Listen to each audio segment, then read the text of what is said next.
खैट पर्वत उत्तराखंड के टिहरी गढ़वाल जिले में स्थित है। इसे परियों का देश भी कहा जाता है। यहाँ के लोगों की गहरी आस्था है कि इस पर्वत पर परियां आश्रियां निवास करती हैं, जो गांव की रक्षा करती हैं। स्थानीय लोगों का मानना है कि ये परियां, जिन्हें गढ़वाली भाषा में आश्रियां कहा जाता है, वास्तव में 9 देवियों का रूप है। खैट पर्वत पर एक खैटखाल मंदिर भी है, जहाँ इन 9 देवियों की पूजा की जाती है और हर साल यहाँ पर मेला लगता है। यह पर्वत अपनी प्राकृतिक सुंदरता और रहस्यमयी कहानियों के लिए जाना जाता है, जिसमें परियों के निवास की मान्यता भी शामिल है। कहा जाता है कि इस पर्वत पर शोरगुल करना मना है, अन्यथा परियां नाराज हो जाती हैं और लोगों को मूर्छित करके अपने साथ ले जाती हैं।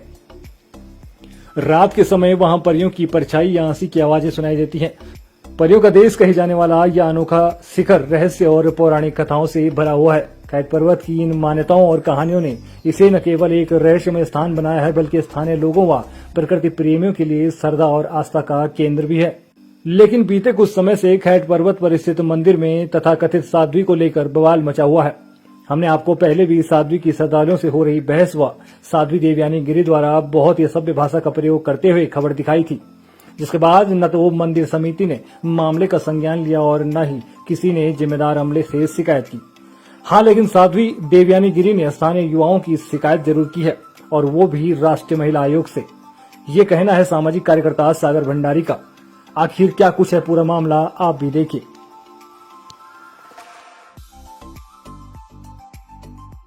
समय पहले ये मामला यहाँ पे संज्ञान में आया था, क्योंकि प्रतापनगर क्षेत्र के हमारे कुछ युवा हैं वो खैट पर्वत में गए थे, वहाँ पे माता के दर्शन के लिए गए थे। तो वहाँ पे एक तथाकथित साध्वी जो है वहाँ पे वो निवास करती है। वो लड़की का नाम वैसे अगर उसका जो रियल नेम है वो मोना है उसका नाम।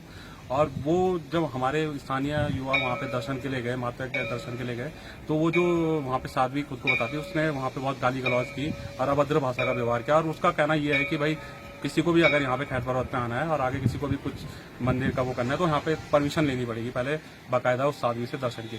और अगर वो साध्वी दर्शन की परमिशन देगी तो ही आदमी वहाँ पे खैट पर्वत में माता के दर्शन कर सकता है, अन्यथा नहीं। और साध्वी का दूसरा ये है कि जैसे हम जाते हैं तो अपने पुराने जो हमारे रीति रिवाज हैं उसके हिसाब से जब हम श्रीफल जो एक होता है प्रसाद के रूप में हम लेके वहाँ पे जाते हैं, और उस श्रीफल को वहाँ पे फोड़ के वापस प्रसाद के रूप में हम वहाँ से उसको लेके जाते हैं। लेकिन जो साध्वी का सीधा सीधा वहाँ पे मतलब वो व्यापार कर रही है। उसका कहना यह है कि आप लोग यहाँ पे श्रीफल भी नहीं फोड़ सकते हैं। आप लोग आएंगे, श्रीफल लेके आएंगे, उसके बाद वो श्रीफल वहाँ पे रख देंगे, और उसके बाद वो क्या करेगी, उन श्रीफल को वापस वहाँ पे रिसेल करने के लिए नीचे दुकानों में भेज देगी। तो ये सीधा सीधा उसने धंधा बना रखा है वहाँ पे। तो अभी क्या हुआ कि हाल में जब वो युवा वहाँ पे दर्शन के लिए गए थे और ये उन्होंने मुझे वीडियो उसका भेजा था, तो फिर इस प्रकरण में काफी वायरल भी ये वीडियो हुआ था और जनता की तरफ से भी काफी आक्रोश देखा गया था, क्योंकि साध्वी का जो लहजा था वो शोभनीय नहीं था और एक साधु इस तरीके की बातें नहीं कर सकता है। तो वो कहीं ना कहीं वो साधु के भेष में वो एक कुछ भी मतलब कोई गुनहगार भी वो हो सकती है, और साधु के भेष में मतलब छल कपटी हम उसको कह सकते हैं कि वो कपट के रूप में। दूसरी बात फिर उसने क्या किया कि उस जो साध्वी है, मंदिर समिति का मुझे नहीं लगता कि उस साध्वी से कोई लेना देना है, क्योंकि जहां तक हमने मंदिर समिति के संयोजक हैं पेटवाल जी, उनसे बात जब की थी तो उन्होंने कहा था कि देखो जी, जब ये साध्वी आई थी तो भी हमारी जानकारी में नहीं था, और जब मैंने उनसे पूछा कि क्या आपने इसका वेरिफिकेशन करवाया है कि ये साध्वी यहाँ पे रह रही है, तो उन्होंने कहा हमारे संज्ञान में ऐसा कुछ नहीं है, ये साध्वी स्वतः ही वहाँ पे आके रह रही है। तो फिर इस साध्वी ने राष्ट्रीय महिला आयोग में वहाँ पे उन युवाओं की और मेरी व्यक्तिगत रूप में उसने शिकायत की कि ये लोग आके मुझे यहाँ पे तंग कर रहे थे और इन्होंने मेरे साथ मारपीट करी यहाँ पे आके। तो राष्ट्रीय महिला आयोग में जब ये मामला गया तो हमें यहाँ पे एसएसपी ऑफिस में अपने बयान दर्ज करने के लिए बुलाया गया। तो वहाँ पे वो साध्वी भी अपना बयान दर्ज कराने आई थी। तो तब बात एक निकल के सामने ये आई, वो जो साध्वी है वो कहीं से भी साध्वी नहीं है, वो साधु के भेष में उसको वहाँ पे प्लांट किया गया है। देखिए इसके पीछे का जो खेल है वो खेल ये है कि जो खैट पर्वत है वो हमारा पौराणिक धार्मिक स्थल है, और वहाँ पे जो हमारी 9 देवियाँ जो हैं जिन्हें आचरी और भराड़ी कहा जाता है, उनका वहाँ पे मंदिर है। और कहीं ना कहीं ये धार्मिक उससे जुड़ा हुआ ये क्षेत्र है और काफी प्रसिद्ध भी क्षेत्र है ये देश विदेश में, क्योंकि जैसे भी कहानियों में भी देखा जाता है और हर जगह इस तरीके का जिक्र आता है कि परियां जो हैं वो होती है हमारी हिंदू मान्यताओं के अनुसार, और परियों का देश खैट पर्वत को ही कहा जाता है। तो ये कहीं ना कहीं ये पूरे देश में इसकी मान्यता थी। तो जो ये खैट पर्वत है जहाँ पे ये आचरी का भराड़ी का है, तो इसके कुछ नियम कायदे कानून भी थे, क्योंकि पुरानी मान्यताओं के हिसाब से ये माना जाता था कि वहाँ पे शोर शराबा, मतलब अगर कोई भक्त जाता है तो वहाँ पे शोर शराबा नहीं करना चाहिए। दूसरा ये है कि चटकीले रंग के कपड़े पहन के भी वहाँ पे नहीं जा सकते, क्योंकि वहाँ के अपने नियम कानून है। जो आचरी हैं वो बिल्कुल मतलब थोड़ा गुप्त रहना पसंद करती हैं वहाँ पे। तो किसी भी तरीके का शोर शराबा, जैसे पुराने जमाने में एक कहावत भी थी, जीतू बगड़वाल नाम का एक लड़का था, तो वो जब वहाँ पे गया तो उसने एक मधुर बांसुरी की जो धुन बजाई, तो आचरी ने प्रभावित होकर उसको हल लिया था।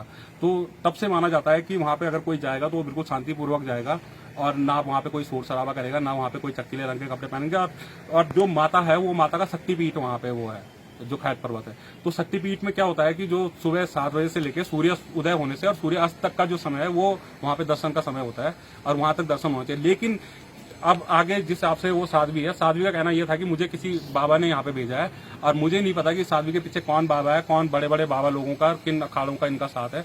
और इन अखाड़ों का जो मुझे जहां तक लगता है उनका मकसद कुल मिला के वहाँ पे जो खैट पर्वत है वो जो संपूर्ण क्षेत्र है वो वन विभाग के क्षेत्रांगत आता है, और वन विभाग का क्षेत्र है, और जो कि कब्जा करने के लिए सबसे मुरीद जगह है। जो बड़े बड़े माफिया बैठे हैं, जो बड़े बड़े बाबा लोग बैठे हुए हैं, जिन्होंने की जिनका काम ही यही होता है कि बाबागिरी के नाम पे, धर्म के नाम पे यहाँ पे वो कहीं ना कहीं संपत्तियों को कब्जा करना। तो इसलिए वो खैट पर्वत पे उनकी नजर है। वो चाहते हैं कि अभी उन्होंने अपनी साध्वी, अपनी आदमी भेजी, वो वहाँ पे उसको सेटल करेंगे। उसके बाद उसके आड़ में वहाँ पे बड़ा बड़ा आश्रम बनाया जाएगा, और जो सरकार की जो वन भूमि है उसको कब्जा करके आश्रम का, और आश्रम के तो सबको ही पता है कि आश्रम के दिखाया क्या जाता है और आश्रम के अंदर का खेल क्या होता है। तो कुल मिला के जो एक खेल है ये कोई छोटा खेल नहीं है, और ये जो साध्वी है ये बहुत छोटी कड़ी है। इसके पीछे बहुत बड़े बड़े लोग जुड़े हुए हैं, और हमारे स्थानीय जो कई प्रतिनिधि है उनका भी हाथ है, क्योंकि उनका वो बड़े लोगों से सांठगांठ करके उनका भी इसमें हाथ है, और वो कहीं ना कहीं पूरा सपोर्ट उन लोगों को कर रहे हैं वो जो यहाँ पे कब्जा कर रहे हैं। हमारा क्षेत्र यहाँ पे प्रतापनगर क्षेत्र के अंतर्गत ही आता है, और हम ही लोगों को अगर अपने क्षेत्र में इस तरीके की वो परमिशन लेनी पड़ेगी, और बाहर के लोग अगर इस तरीके से यहाँ पे कब्जा करते जाएंगे, तो आप देख रहे हैं कि किस तरीके से हम बात करते हैं कि जमीन बचाओ, अपनी जमीन को मत बेचो। अरे हमारे पास उत्तराखंड का जो कुल मिला के अगर हम देखेंगे भौगोलिक दृष्टि से, उत्तराखंड का जो क्षेत्र है यहाँ पे जो 75% जो क्षेत्र है वो वन भूमि का है, और 25% क्षेत्र ही यहाँ पे लोगों के पास है। तो वो हम क्या ही बेच देंगे उसको। बेच तो सरकारों ने जो जितने जंगल हैं और जो जितनी सरकारी संपत्ति उन पे कब्जे हो रहे हैं, उन पे जो भूमाफिया है वो कब्जे कर रहे हैं, बड़े बड़े बाबा लोग कब्जा कर रहे हैं, उनको हम बचा नहीं पा रहे हैं। और कहीं ना कहीं हमें दिक्कत आ रही है कि जब कोई एक नाली अपनी बेच रहा है, अपने भाई बंद को ही बेच रहा है, तो आपस में हम लड़ रहे हैं। हम सोच रहे हैं कि एक आध नाली ये बचा के हम बचा देंगे, जबकि हम ये नहीं देख रहे हैं कि जो हमारा 75% हिस्सा है वो धीरे धीरे करके बड़ी बड़ी कंपनी, बड़े बड़े मठाधीशों को बेच दिया जाएगा, और उनसे कब्जा करा दिया जाएगा, जिस तरफ हमारा ध्यान नहीं जा रहा है। अभी हाल में ही पंचायत चुनाव भी चल रहे हैं, तो हमारे जो प्रतिनिधि हैं, अब देखिए आप विडम्बना देखिए कि पंचायत चुनाव में एक प्रधान है वो भी खड़ंजा बना रहा है, क्षेत्र पंचायत है वो भी खड़ंजा बना रहा है, जिला पंचायत अगर कोई लड़ रहा है तो वो भी खड़ंजा बना रहा है, विधायक भी खड़ंजा बना रहा है, और सांसद भी खड़ंजा बना रहा है। तो मतलब नीचे से लेकर ऊपर तक सब लोग खड़ंजा ही बना रहे हैं। सबका काम क्या है, दीवार लगाया, पुस्ता लगाया, खड़ंजा बनाया। जो नियम कानून बनाने के लिए जिनको हम भेजते हैं, जिनको नियम कानून बनाने के लिए भेजते हैं, वो खड़ंजे बना रहे हैं, वो दीवार पुस्ते बना रहे हैं। कुल मिला के ठेकेदारी, उन्होंने राजनीतिक जो है उसको ठेकेदारीकरण उसका कर दिया है, और सब लोग लगे हुए ठेकेदारी करने में। किसी का ध्यान इस ओर नहीं है कि हम किस तरीके से अपने जल जंगल जमीन को बचाया जाए। वैसे भी टीरी गढ़वाल तो बहुत ज्यादा प्रभावित है, हमारा जल जंगल जमीन तो लूट ही लिया गया है, हमारे पास बचाने को बहुत कुछ रह नहीं गया है। तो इसीलिए मेरी सबसे अपील भी ये है कि आप सब लोग इसमें हमारा साथ हैं। तो तब जिस तरीके का ये षड्यंत्र यहाँ पे चल रहा है, तो मैं तो ये कहना चाहता हूँ कि जो हमारे स्थानीय यहाँ पे जनता है, स्थानीय जो नेता हैं और जो प्रतिनिधि हैं, वो क्यों इस मुद्दे पे आखिर अपने आप को उन्होंने चुप रखा हुआ है, क्यों अब वो आवाज नहीं उठा रहे। मंदिर समिति का भी इस ओर कोई ध्यान नहीं है, मंदिर समिति की तरफ से भी कोई कार्रवाई नहीं की जा रही है। कहीं ना कहीं मंदिर समिति को भी यहाँ पे आगे आके जिम्मेदारी लेनी होगी, और इस तरीके का अगर घटनाक्रम हो रहा है तो मंदिर समिति को इसका संज्ञान लेकर इसकी जिम्मेदारी लेनी पड़ेगी। और मैं तो स्थानीय लोगों से भी अपील करता हूँ कि कहीं ना कहीं ये पूरे टिहरी गढ़वाल का जो ये खैट पर्वत जो हमारा है, ये पूरे टिहरी गढ़वाल के आस्था का केंद्र है, और हम सब लोगों को मिलजुल के यहाँ पे इस तरीके का जो षड्यंत्र है इसको नाकाम करने की कोशिश करनी चाहिए। और मैं सबसे से समर्थन की भी अपील मांगता हूँ कि आप सब लोग सोशल मीडिया के माध्यम से और अन्य किसी भी माध्यम से आप हमें मदद कीजिए, और इस षड्यंत्र को यहाँ पे नाकामयाब करना ही पड़ेगा। ये कहीं ना कहीं हम सबकी नैतिक जिम्मेदारी भी है। मान्यता के अनुसार वहाँ पे कुछ चीज़ें जो हमारी वहाँ पे 9 माता आचरी भराड़ी जो रहती है, उनके अनुकूल अगर कुछ चीजें हैं और उनसे संबंधित कुछ चीजें हैं तो वो हमें माननी भी पड़ेगी अपनी मान्यताओं को। तो कहीं ना कहीं आपकी जनरेशन जो है वो हम लोग ट्रैकिंग के नाम पे उन मान्यताओं को भुला दिया है हमने। तो मैं यही अनुरोध करना चाहूंगा कि जो मंदिर का टाइम जो होता है दर्शन करने का वही टाइम रहे और अनावश्यक वहाँ पे ऐसी गतिविधियां ना हो और जो हमारी पुरानी मान्यताएं हैं उन्हीं के हिसाब से वहाँ पे जो मंदिर है उसका संचालन हो। और जैसे कि अब देखा भी जा रहा है कि ट्रैकिंग के नाम पे वहाँ पे लोग जा रहे हैं, रात को रुकने का वहाँ पे काम कर रहे हैं, जबकि पुरानी जो मान्यताएं थी वहाँ पे रात में रुकना भी वर्जित था, वहाँ पे शोर शराबा भी वर्जित था। वहाँ पे गाने भी बजाए जा रहे हैं, म्यूजिक भी चलाया जा रहा है, पार्टियां भी चल रही हैं। तो कहीं ना कहीं मंदिर समिति से मैं ये कहना चाहूंगा कि इसको वर्जित किया जाए और जो पुराने नियम के अनुसार जिस हिसाब से दर्शन वहाँ पे होते थे उन्हीं हिसाब से दर्शन किया जाए।